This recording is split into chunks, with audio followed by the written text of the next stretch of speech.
Hey, this is Steve in Dallas, Texas.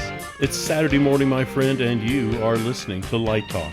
And this is Ellen calling in from the tropical island of St. Bart's, and you are listening to Light Talk. This is Zach, also for some reason in Dallas, Texas this week, and this is Light Talk. And this is David, coming to you from the beautiful Belmont Shore neighborhood of Long Beach, California. And if you don't already know, you are listening to Light Talk, and we are the Lumen Brothers. And Sister. That's right, Ellen. Well, welcome everyone to episode 465.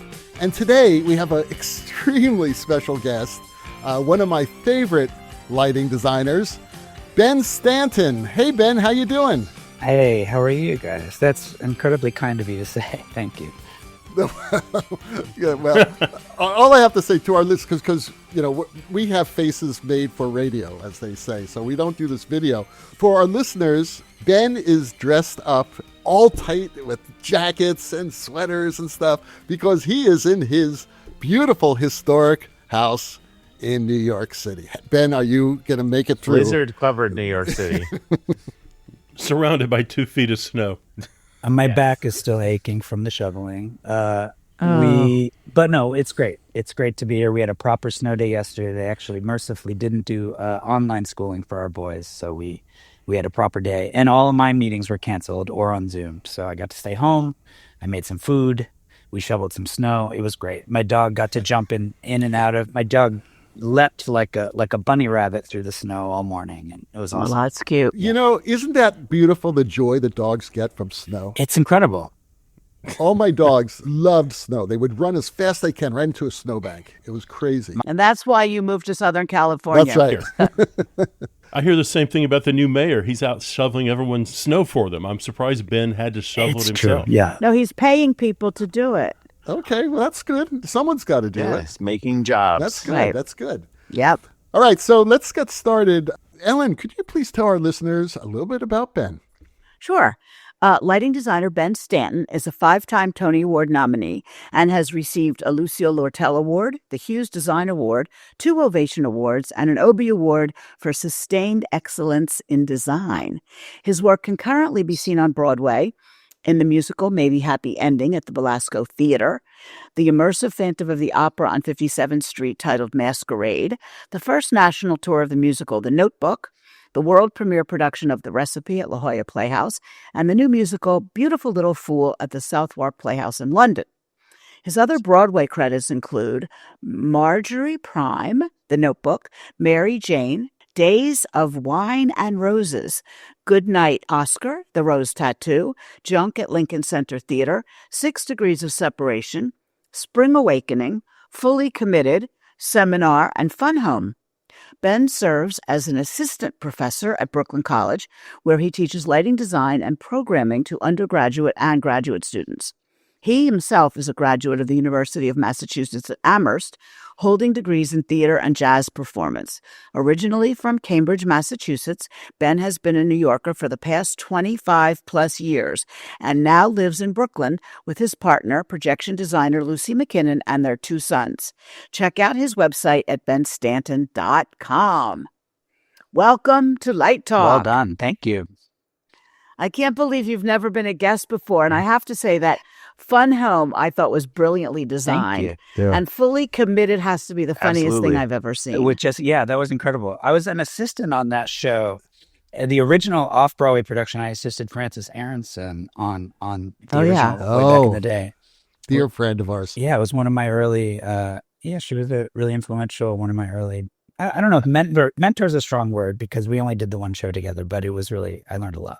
Well, she's quite a designer, but I did think that was funny. Jesse Ferguson is hilarious. Yeah, that was awesome. I'm glad you saw that. So Brooklyn College is an old haunt of mine, No too. way. I got my MFA there in Stephen Langley's Theater Management Arts Administration program. And luckily, most of the courses were at the University Center in New York City, which at that point was on 42nd Street before it moved to the old B. Altman building. Yeah. But every once in a while, we had to go out to Flatbush Avenue, and it's nice out there. Well, I live out here. I live in Flatbush, Brooklyn. So Right.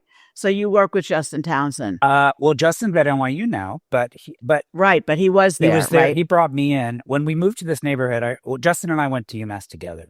I think he was 1 year ahead of me.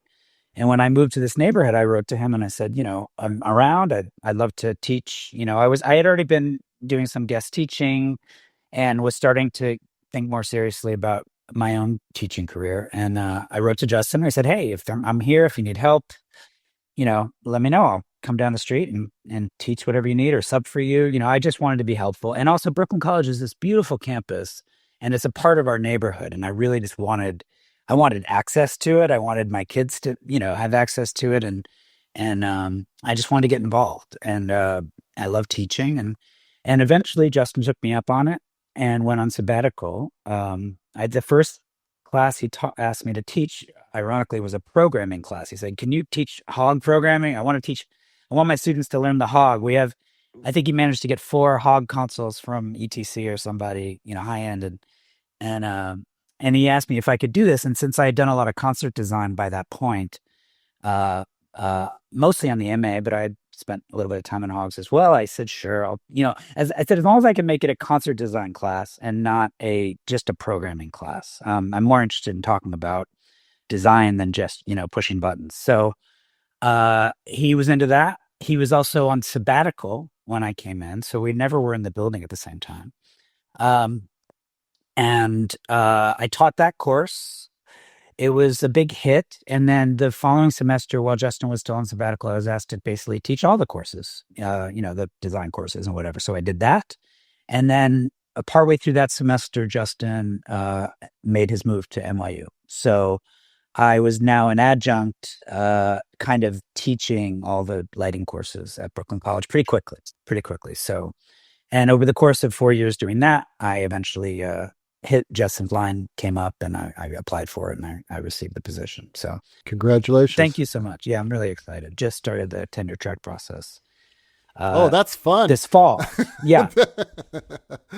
You'll have no problems though. Well, for me, it's finding the balance. I think the professional work that I'm doing is incredibly important to my students, but finding the balance between the teaching. Luckily I live so close to campus that my presence on campus isn't an issue. It's just, sometimes I'm in other states or other countries. So it's challenging. Well, but they understand. I mean, a lot of schools around the country do not understand how important it is to have a professional mentor teaching and just how critical it is that there's a connection to the profession that mentor has.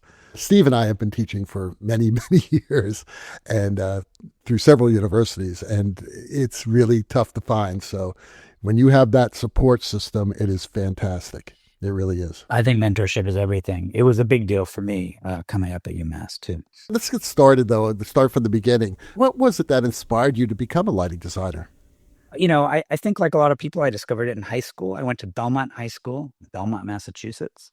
It was a public school with a really good theater and music program. I came into that school as a freshman, mostly focused on being a musician. I was a drummer, wanted to be a jazz drummer. And I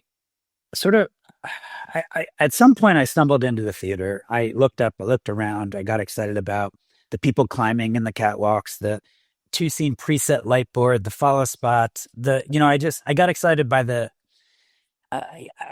people and the technical work. I had a lot of energy. I wanted to learn more about this art form. I had a good friend who was a year older than me. It's a good friend of mine to this day, who was much smarter than I and was given a couple lighting books, read them cover to cover, and then started teaching me, what he learned. And together we kind of figured it out on our own. And then at some point he had a really good idea to rewire the entire theater. There was no pin patch everything was hardwired, but he decided everything should be stage pin. And I remember we this was back in the day. We had our own keys to the theater, and no one was supervising us. And we literally were doing like pretty dangerous electrical work on our own. Sorry, Belmont High School. I'm probably outing. We should probably cut that out. It's still standing though. It's not burned down. No, actually, I think they rebuilt Thank the whole God. thing by now. So long ago, but yeah, no, we converted everything to stage pin. We didn't have a pin patch, but we learned how to go in and actually rewire different circuits to different dimmers depending on what we needed. It was all super dangerous, but really fun. But I got into it. I got into it probably in part because I didn't think it was that serious of a thing for me. I liked it. I just liked it. It was my fun. I was putting a lot of pressure on myself as a musician to practice and to excel and to compete. And in the theater, I just was there for the fun of it. And I love the people. The first thing that I think really resonated with me in the theater was the people making it. Just really open, really tolerant, really lovely, diverse, wonderful people. And I liked that. And for some reason in the music world, it felt a little more uptight. It felt a little less creative in some ways. Maybe it just has to do with the discipline, or I don't know what, but I Judgmentalness. maybe, yeah, you're a musician too, yeah, like I'm not sure what it is. And it's also, I'm sure it's regional, just something about Massachusetts is very uptight. And the people who were doing music were kind of uptight and serious. And the people making theater were just, most of them weren't going to go into it. They just liked it. And I did too. I ran a follow spot on South Pacific. That was the first thing I ever did. And it's so funny now because, just how much I craved getting behind that 2-scene preset. It's the dumbest thing in retrospect, to push these faders up and down. But man, did it seem like as I'm running the spot, I'm like, someday I will make it over to make it over. There wasn't even a booth. Make it into a booth. It wasn't even a booth. It was just just right next to me at the top of the aisle or whatever. Someday I'll get it. And I did some theater camps, but the whole time it was like, even when I went to theater camp, I brought my drum set with me, and they let me set it up in a basement. It was weird. I was from a pretty young age, I was straddling these two different art forms, and one of them I thought was what I was gonna do, and the other is what I just kind of like to do. Speaking of mentorship, I went to UMass. I got a scholarship to study jazz at UMass, and that was a pretty big deal at the time. Max Roach was on the faculty there. Billy Taylor was on the faculty. Jeff Holmes ran the program, and they had something called Jazz in July, which I did the summer between high school and college. I went out there for 3 weeks and just did this immersive jazz program. It was phenomenal. So I've sat in a room, in a tiny classroom with Max Roach, watching him, lecture. And so that to me was pretty awesome, but I could not find a mentor. There was no actual jazz drummer on the faculty when I was there. I was being taught by a grad student. I was also looking at all of these drummers that were ahead of me in school. And once they graduated, they just sort of disappeared into the ether. I had no idea what happened to them. I couldn't really, it seemed like most of the people I was studying with were going to end up being college band directors somewhere. And I wasn't sure I was studying in the right place because I did not want to be in academia. And I couldn't, I started to get a little nervous, and I also wasn't liking playing music as much as I used to. I think something about the intensity of the study also kind of took some of the joy out of it. And so I wandered over to the theater department one day, and I met this professor named Penny Remsen, who you may have heard her name before. I don't know if Justin mentioned her. Jane Cox was also a student of hers. Dave Corrins was a student of hers. Matt Richards, Tracy Kleiner, and then like a whole army of production electricians, Broadway production electricians, are also students of hers. And I'm sure I'm forgetting some really talented folks as well. But she was an incredibly gifted teacher, an incredible woman. And she just retired after 40 years this past year. And she took me under her wing. She saw something in me, or she pretended to. This is how good she was. She talked to me for a while. She convinced me that I could do this, and I switched majors. And of course, once I decided not to be a music major anymore, I aced all of my recitals. I still got into all the big. I immediately became like a 20% better player. Right, you relaxed. I relaxed. I got into, which is a lesson. There's a life lesson there. But I continued to play at a pretty high level in the music department in jazz through my senior year of school, somehow juggling that with all of my theater studies. But for me, it was a challenging decision, but ultimately, how many people can say they're doing, they made this decision when they were 19 years old, and it's the thing they've been doing for the rest of their lives. Well, the interesting thing about music is that you can keep it for the rest of your life. I mean, I'm still playing in bands. And he's already 50. I was going to say, and he's close to 90. I'm actually 70 years old, and I'm playing in 3 local bands every weekend. Well, that's why you look like you're 50. Right. Well, maybe. Anyway, all I can say is that it's a blessing that you have that in your life. And I would like to get into a little bit about how music and lighting works for you as an art form. Does one influence the other? Do you find any synergy happening between that? Because you're working on musicals. I mean, Yeah. So how does that work out for you? I think yes. The short answer is yes. I think it goes much deeper than an understanding of music. I actually, I find it fascinating. I started when I was 10 years old. I started hitting these drums and making these sounds and figuring out how to tell a story without words, right? Through sound. And when I started playing jazz, especially small group jazz and improvising, I found myself in a certain role in that group. I was sort of one of the foundational pieces. I was creating dynamics and tempo. I was receiving creative input from the other players, the bass player, the piano player, the horn player, and then I was responding creatively to that input. And I did that for 10 plus years, and I thought that I was just making music. But when I switched to theater, when I switched to lighting, I realized that the lighting designer sits in the exact same position in the creative team as the drummer does in a small group jazz ensemble, which is to say, as a lighting designer, I'm receiving input from the other creatives, the set designer, the director, the sound designer, the blocking. I am responding creatively to that in an improvisational way. I'm helping to create the dynamics of the piece. Now it's visual instead of oral, but it's still, I can bring the entire piece down to a tiny pin spot and I can blow it up into a huge light cue, right? And it's the exact same thing that I did. Also, we're dealing with a very limited, the qualities and functions of light. There's only a few of them, I don't know, was there 6 qualities of light?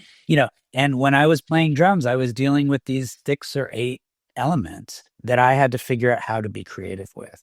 So it's a kind of a controlled creative environment with a ton of creative input that you're responding to. And so I sat in these design classes at UMASS after switching majors, and I thought like I'd won the lottery. I was like, this is insane. I already know how to do this. I'm using the exact same muscles.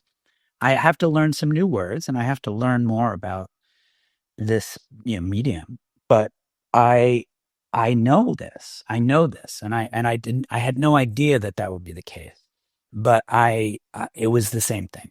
And so I very quickly started to realize that, I know what that's supposed to do. I know what the timing is of that light cue. I know how that's supposed to look. I know,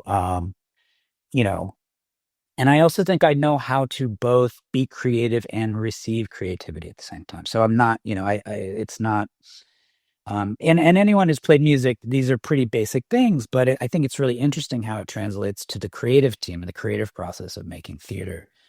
And so I love it. And then to go even further, I think that lighting, the structure of a song is so similar to how we structure, a series of light cues, for instance, or how we tell a story with light. You're creating a theme and then returning to that theme and then varieties on that theme. And then when do you deviate? And then when do you return? It's all this, the way we structure a piece of music is so similar to the way we tell the story and structure a lighting design. So I think it's beyond synergy. To me, it's like, it is literally the same. I think music is such a useful metaphor for lighting design in particular.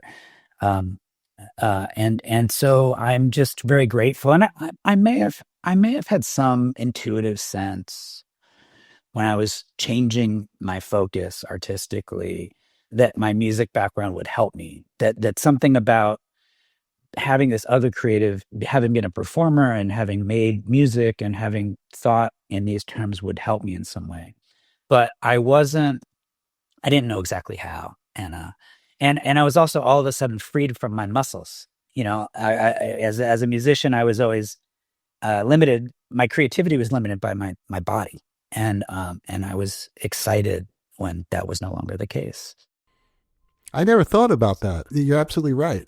We are restricted by our physiological limitations when it comes to music. That's pretty cool. It is. Yeah, now it's just budgets. Yeah. Budgets and time and there's always restrictions, which is a good thing. Sure. But I spent years and years hearing things that I couldn't play, hearing ideas that I couldn't yet play. And that was frustrating and interesting.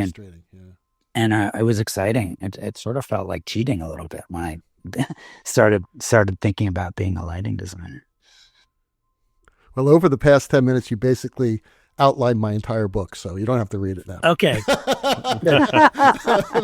That's hilarious. It's kind of fascinating because, like, David, in some ways, in my experience, is an anomaly because he's a lighting designer who plays keyboards. Because, Ben, I don't know if you know this, but you're part of a pretty significant brotherhood in that there are many Broadway lighting designers who also are drummers. It's weird. I've heard that there are others, but I pretend I don't exist. No, Yes. I'm just kidding.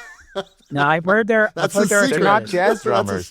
Most of them are not Yeah. jazz drummers, but I think that what you've connected, which is fascinating to me, is that idea of the role of drums and percussion in music, and that in some ways there's sort of a natural subconscious connection to lighting design. So it makes a lot of sense now that you've put it so eloquently. I'm like, oh, that's why those guys are also drummers.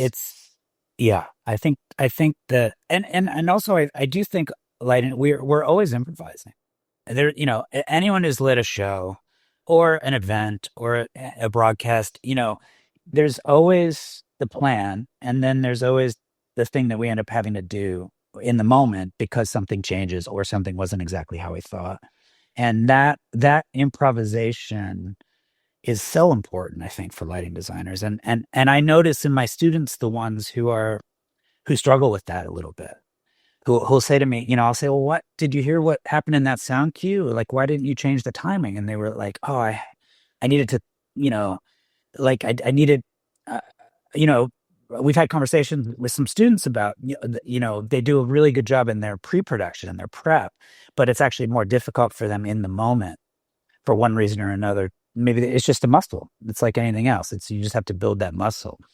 But not everybody has that improvisatory instinct.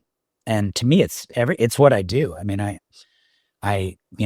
it's how I design shows. I don't know if everyone does, but certainly for me, that's important. That's how I do it. I mean, you come in with an idea, but that's going to evolve. Yeah. And that's what makes theater so beautiful, because it's a constantly moving art form over, from the first time you watch the rehearsal, actually first time you read it, but then you watch rehearsal and then you go all the way through that process of tech rehearsals and dress rehearsals and realizing that this cue needs to be a little longer, it needs to dip a bit, it needs to have a little delay, who knows? But all that stuff changes. And then when it opens, it's like, oh my, there's more I want to do. I didn't get it done, so there you go. That's so real. That's awesome. Yeah. So the three of you who are musicians, you all read music? I barely read music. I used to, but I haven't read music in years, but I can follow a score, certainly. I mean, I know where the beats go. When I was I was the second assistant on Wicked, and Ken Posner used to bring the score over to me and say, can you just can you help me with follows? Yeah, there was a couple of odd time signatures in that show, and Ken knew I was a musician, and he would pop over to my table next to the moving light up the programmer and just be like, can you just where does that go? So that's pretty cool. Right. Yeah. But then you get to be like Vinnie Colaiuta and say, I can make this odd time signature feel like it's not. That's it. or Steve Gadd. Steve Gadd. Oh, Yeah. so good. I still have those VHS tapes in my basement somewhere. Oh Oh, my God. all those drummers. Unbelievable. Well, I think we should talk a little bit about maybe happy ending. Yes, absolutely. Speaking of sure. music, Right. But it's an exceptional looking show. Very unusual. A lot of video. What looks like a very challenging, if not constricting, set design. So how did you collaborate with the other designers and approach this process? All of those things that you said are true. It was challenging. I mean, I was not part of the original production in Atlanta. I don't recall who designed that, but I was brought on for the Broadway production. So there had already been a whole process of R&D with that show, with the set design, and the Broadway version had changed significantly. And I never saw the Atlanta production, so I don't know what it looked like. But as soon as I saw these white boxes, with ceilings, walls, these tiny white boxes, and then all of the iris work, I immediately called for several meetings with the set designer to just talk about. I was terrified of having to light the whole thing from front of house. I knew that if I couldn't get light into the box in a lot of different ways, I'd be sunk. So, and there's this big, beautiful window that I thought had a lot of potential, but we worked together. I mean, it started with just Dane Laffrey, the set designer, and I working together to build as much internal hidden lighting into those boxes as we could. I had some assumptions about the boxes, and the play doesn't only take place in these boxes, but enough of it does that it certainly, to me, was the first red flag thing that I needed to kind of get with the set designer about was how to get light into these boxes. So, we talked about building in a lot of LED tape, and there was a soffit. I think there was already a soffit there that Dan had provided, which we were able to put some very, very small Mach 1 moving lights in, which I have to confess, I hadn't fully clocked how tight the zoom is on those. They only go up about 32 degrees. And so they're a little, I got to be honest, they're a little small. I mean, it's a beautiful light, and I'm glad we have it, but it was a little tight. It was a little tighter than I thought it was going to be. And so they ended up being more specials than washes, but they were effective. But I thought for sure I wasn't going to use follow spots in those boxes. I came in, I did a classic thing where I talked to the lead follow spot up, or one of the follow spot ups on the first day. I said, "You're not going to be working much in this show. It's like it's you're going to have a lot of free time." And then of course after about 10 minutes, I was like, "Turn them on, put the follow spots on." And luckily they made a beautiful shot into these boxes and into the whole show. And because I was able to get enough other layers of light and color into the boxes, the follow spot wasn't as egregious as I thought it would be. I was worried. I just didn't want them walking around these little boxes, these little white boxes with this little halo of spotlight around them the whole time. It felt kind of silly. But what I realized is, even though I had all these layers of built-in light, I just could not pull the after out of the scenery. So I needed the follow spot to just cut through. But we worked. So there's LED product, LED linear light. I mean, there's the light you can see on the edge of each of the iris and portals. Then I have another row of LED tape behind each portal so that I can have a diagonal front light coming off the portal. And then inside the box, there's another row of LED tape on the edges of the box and on the top and on the bottom. Maybe not on the bottom. And then we have the soffit that has moving lights in it. So, and then we have this giant window, and it's a circular window. And I put a lot of different angles of light through that window initially, on each side of the stage, thinking that I would do a lot of time of day stuff, and I'd be really excited about different shadows and different angles and different placement of the shape of the window in the box. But we got into the theater and we all agreed that maybe we should frost it. So once we frosted the window, the most of the directionality became less effective. It's a pretty heavy frost on the window. And I found myself just needing lumens, just needing as much intensity and color. So I started turning all of them on. So I had like 6 Diablos or something. And eventually anyone that was available was coming through that window. And then I started hanging ultras out the windows during tech, because what I realized is that the more light I could put into the side of that box through the window, I was actually giving myself side light. That if I blasted light in there, it would reflect off the ceiling and off the other walls, and actually created what I was going to be lacking in that little box, which was side light and downlight and backlight. And then we could also push these really saturated colors, which were exciting. So like any lighting design, but particularly one like this, which is contending with a set that's somewhat challenging and restrictive. There was a learning process.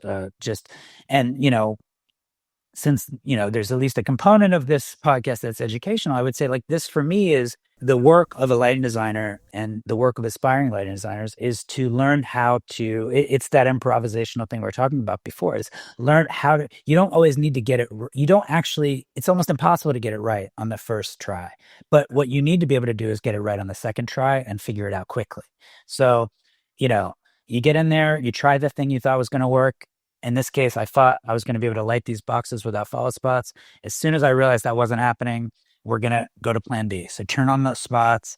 And then once I realized that we weren't going to do all this directional stuff with the window, we started just going for intensity and saturation and this beautiful, beautiful light coming through those windows. So it was great. And then like you said, there's video everywhere. So I worked with a set designer to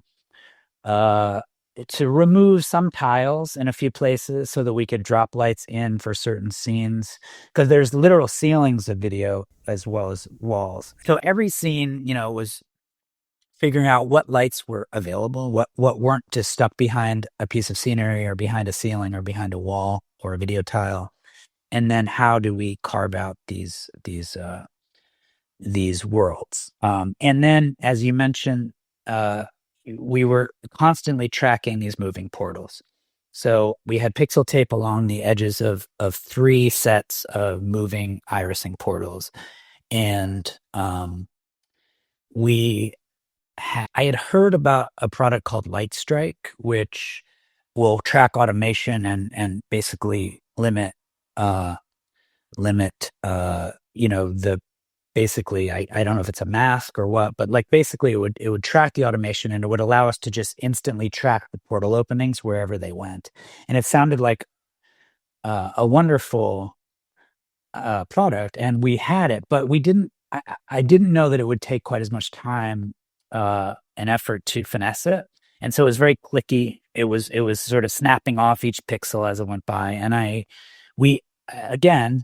After about a day of trying to use Lightstrike, we abandoned it. I just said to David Arch, my programmer, I said, we're going to do this the old-fashioned way. So let's start doing fan delays, D cells and A cells.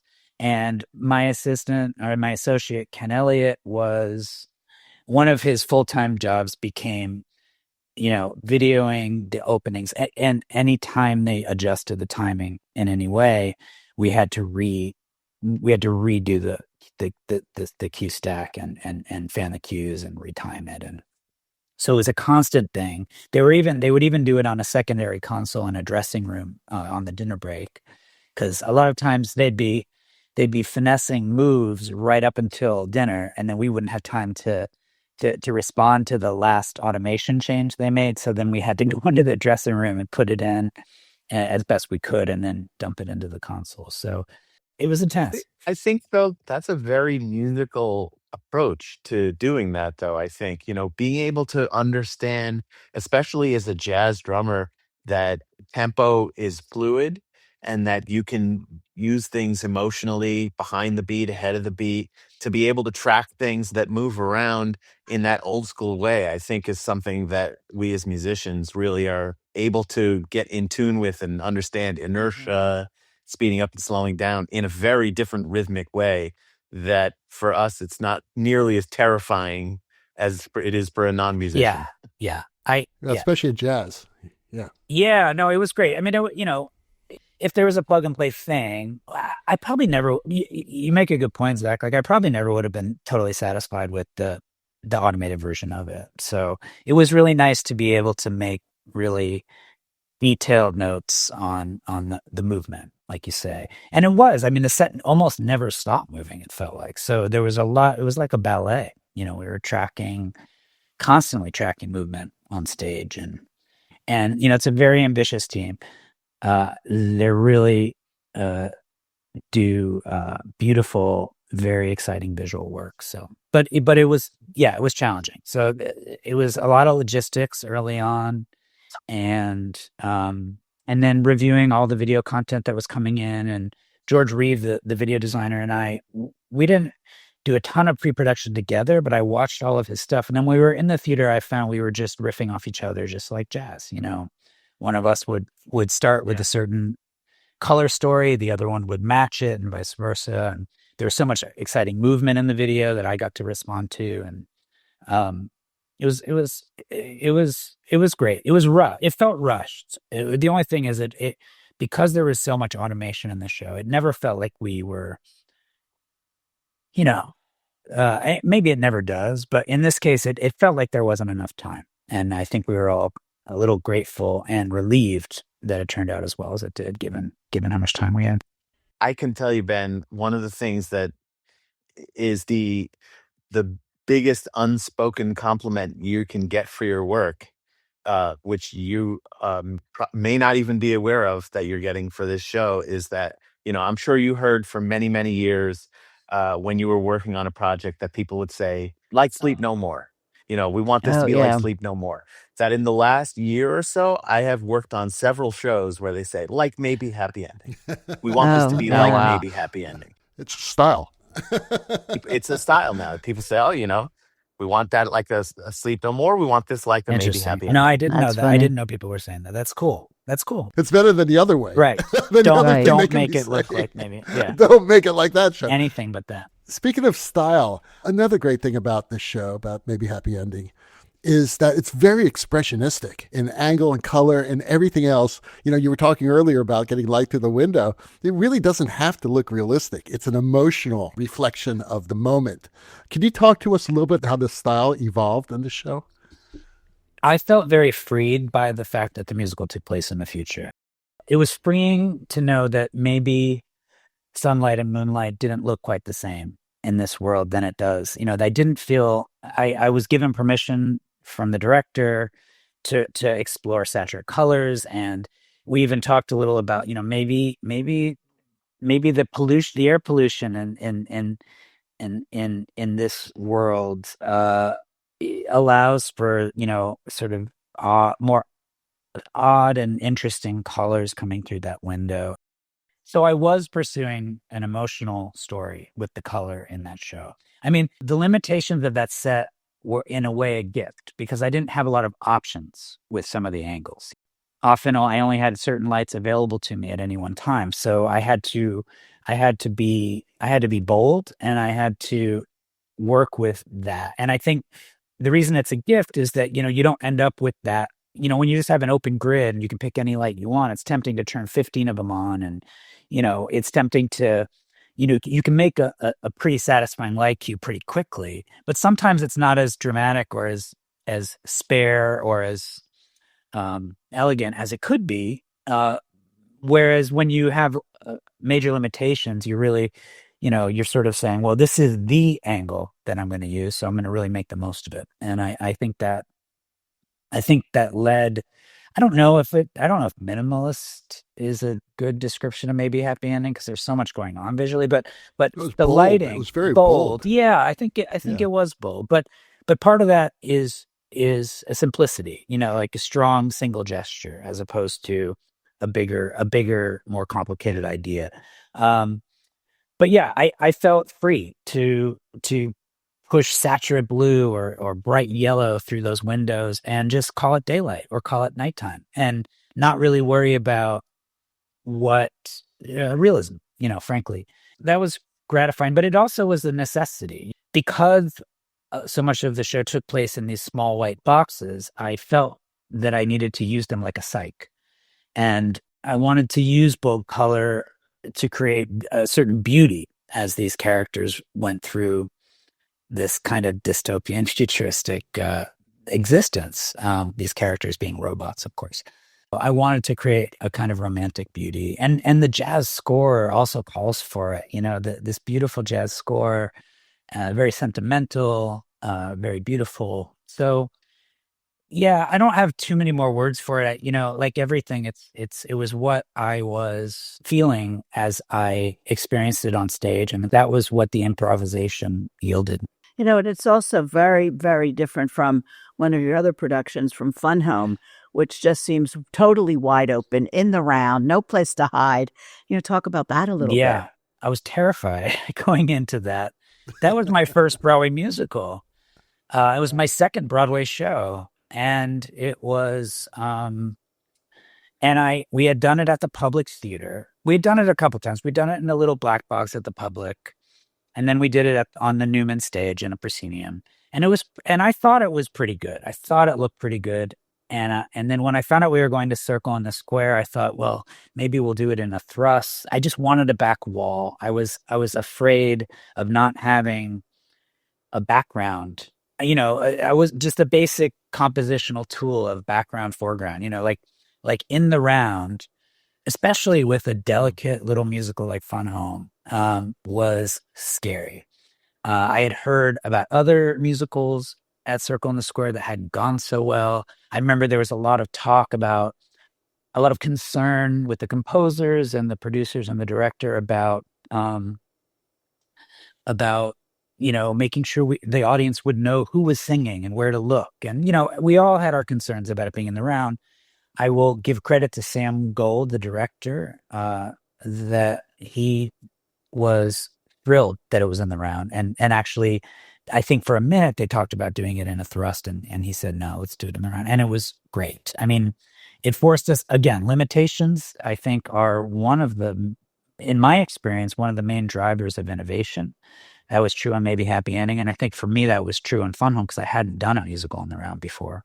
The floor was the canvas, and the intimacy, the audience experience I learned was so important for the success of that musical that I like to be honest about my reservations about it being in the round because I think it's useful educationally, and it's honest. I was nervous, but it really, I did so many things that I might not have done otherwise. This is not revolutionary, but I had 2 text table setups, and every day I switched sides, regardless of where we were in the play. And I had my poor associate had to make magic sheets from all 4 sides that were oriented for all 4 sides. You couldn't just turn the magic you sheet cannot. around, the computer, the iPad around. No, I use paper. I use paper. So poor Ken had to make 4 magic sheets because then once we started in previews, we'd sit in the front and the back and the sides. But during tech, I jumped our whole team. Well, the follow spot assistant always stayed in one place, but the rest of our team would go back and forth, every day so that we, and then the programmer was on the west end, one of the narrow ends of Circle in the Square. So I had the view of the programmer, my follow spot assistant on one side, or my associate and me on the other side. And then we would all switch every day. And so, just things like that, just things, I just remember just coming in and working that show every morning, Q-Notes. Interestingly, it was, I think, also the first Broadway musical to primarily engage the Lester II. I think that I don't think there was a show. I think there was concern about the intensity and the output of those when they first came out. And we were haggling between different shops and different vendors, and Christie Lights ended up providing the gear for Fun Home. And they got the show in part because they were going to give us all Lester IIs for the price of a Leica with a scroller on it. I had probably 30 focus areas on that stage, and I hung 5 Lesters per area. So I had 4 front lights plus a down light per area. And I'd never really used them before.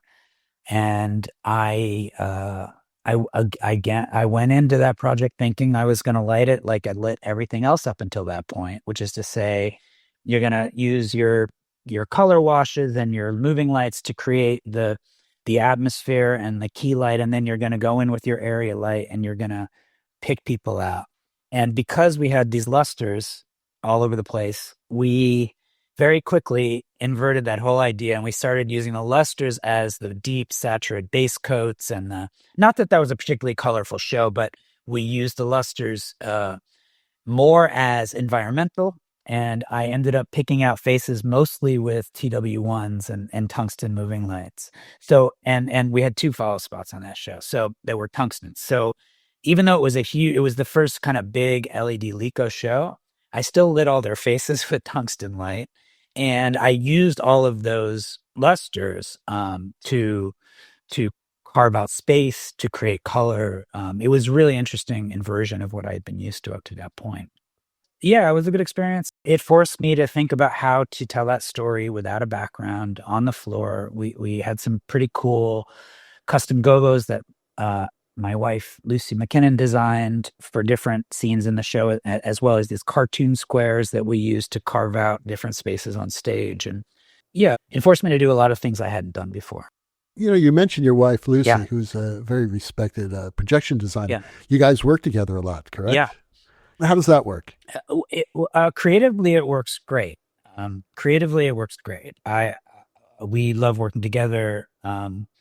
Logistically, it's challenging because we have 2 small children. Even being in tech on different shows is challenging, but when we are in tech on the same show, part of the reason we moved out to Flatbush is to have more space so that we could have family members come and stay with us and help us. So we are Lucy grew up in Brooklyn. So some of her family's around here, some isn't, but she has family in the Adirondacks that come down and help us stay in our house. And my parents will sometimes come from New England and help us out.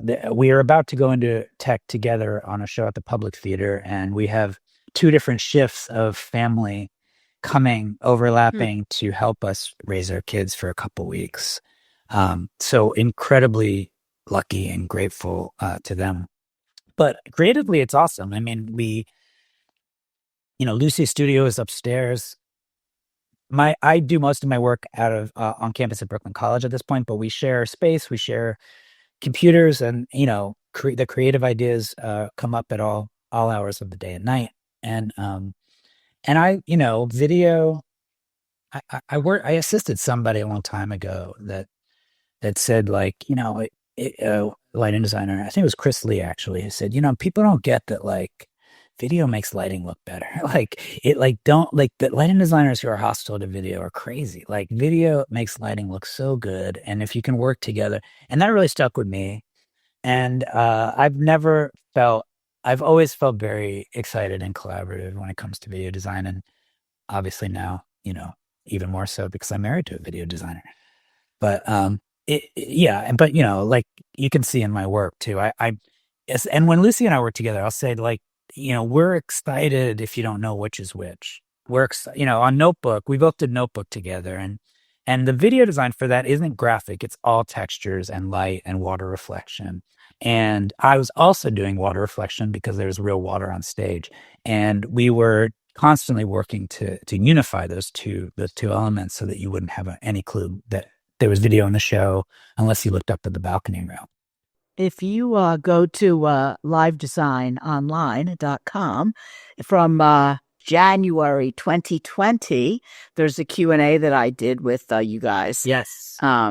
Called Designing Couples. Yeah, I love that picture. Lucy McKinnon and Ben Stanton. Yeah, I know that article. So you can read all about them. So how old are the boys? You said they were young in 2020, so. My older son will be 10 in a couple days, and we have a 7-year-old as well.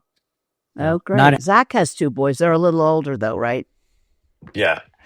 I saw that picture, Zach, of your son with the bass. Oh, he's playing guitar. Yeah. My oldest son's a jazz musician no. also. Yes, he's playing guitar. That's great. He was rehearsing. I know. He sounded great, by the way. He was terrific. Thank you. Yeah. I always say that jazz makes theater look like a stable profession. Yeah. Well, yeah, I always joke about that too. You know, my father was a scenic designer, and I went to be a jazz musician to run away from the family business. And then it turned out in many ways that it was almost easier to become a projection designer and find a career than it was schlepping my double bass on the subway. Exactly. No, it's Well, true. Right. I always tell the story that I started playing professionally in music in 1970, and I made $100 a night playing. And I'm playing professionally music in 2026, and I'm making $100 a night. It went further. You got more bread for your bread in those Back days. then, Yeah. it's more like making like $12 a night now, right? Oh, God. Compared to Right. Back then, there 1970. were less tunes to play. There were Right. fewer It's probably tunes. a lot of the same repertoire.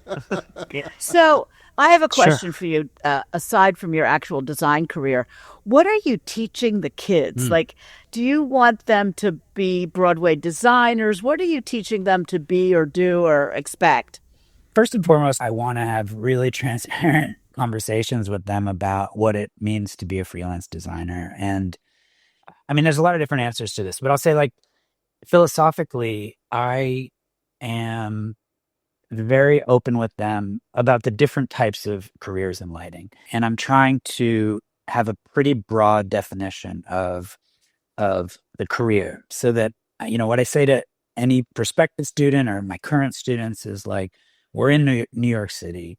There are tons of different parts of this industry. We're a theater program. We're going to teach you theater lighting. We're going to teach you how to analyze a script and understand how to make a play and how to collaborate with other people. But at the same time, we're going to have conversations about what drew you to lighting, what part of the business you might want to end up in. Also, what sort of financial stability do you need or not need? What sort of, do you want to do a lot of traveling, or do you want to have kids? Not that they all need to know the answers to those questions right away, but I try to start a conversation that lasts the entire time that they're a student, about the different lifestyle ramifications of different types of careers. And I also try to say to them that, if in the course of studying lighting design with me, you discover you want to be a local one electrician or a moving light programmer or a video engineer, my wife Lucy teaches a course at Brooklyn College as well on video design. And we all bring our students to the theater as much as possible so that they're seeing all these different roles.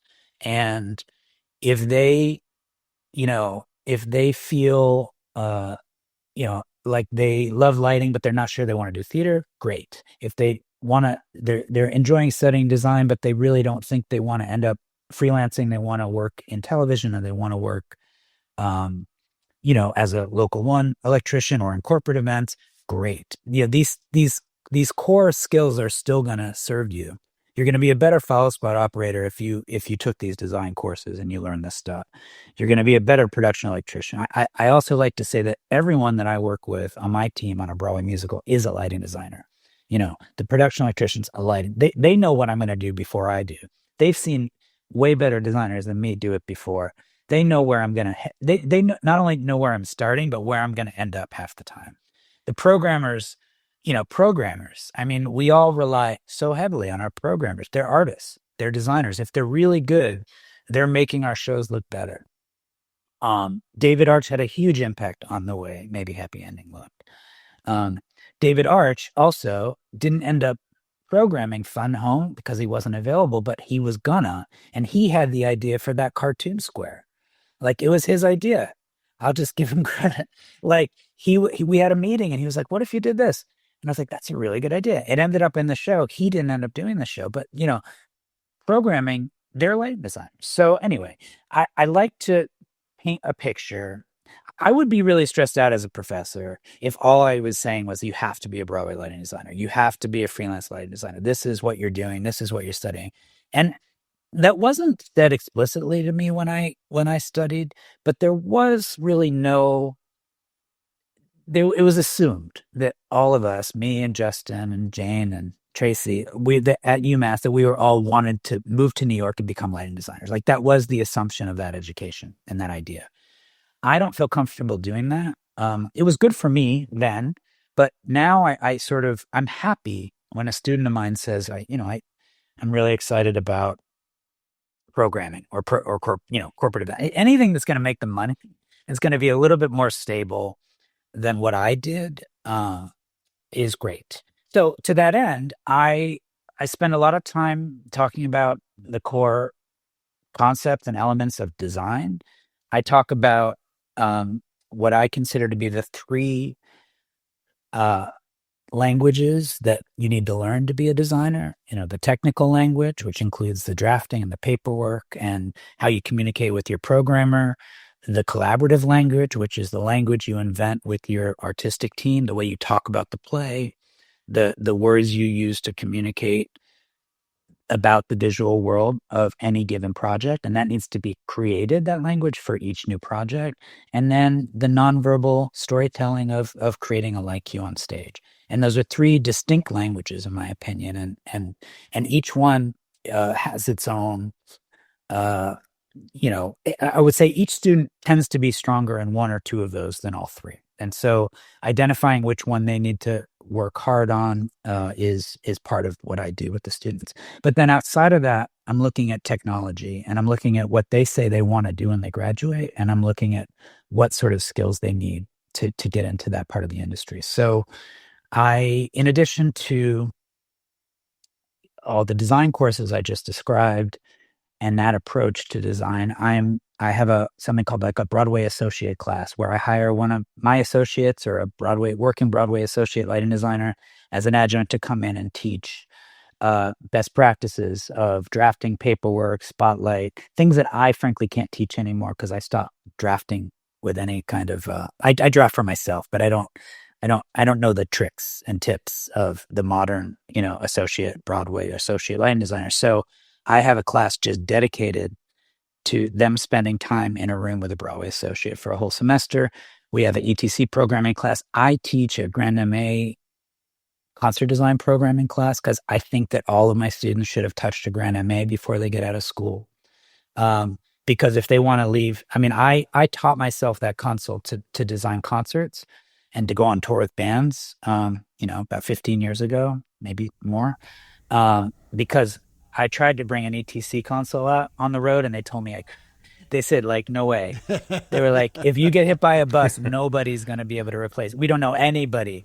So I taught myself the console, and I'm somewhat self-taught, but I teach a concert design course on a visualizer through the Grand MA platform, and it's a hugely popular class, and I think it allows my students to pivot. If they get out and they want to make some money and they don't want to, do off-Broadway theater and off-Broadway theater for the next 20 years, I want them to have that technology. 3D, I think using the visualizer also as part of that concert design course, or also maybe in their thesis, if they want to use 3D technology for storyboarding or augmented or any sort of 3D platform, I think that is also kind of the way of the future. So I want students to have these skills, or at least know enough about them that they can continue to pursue them so that they can get jobs.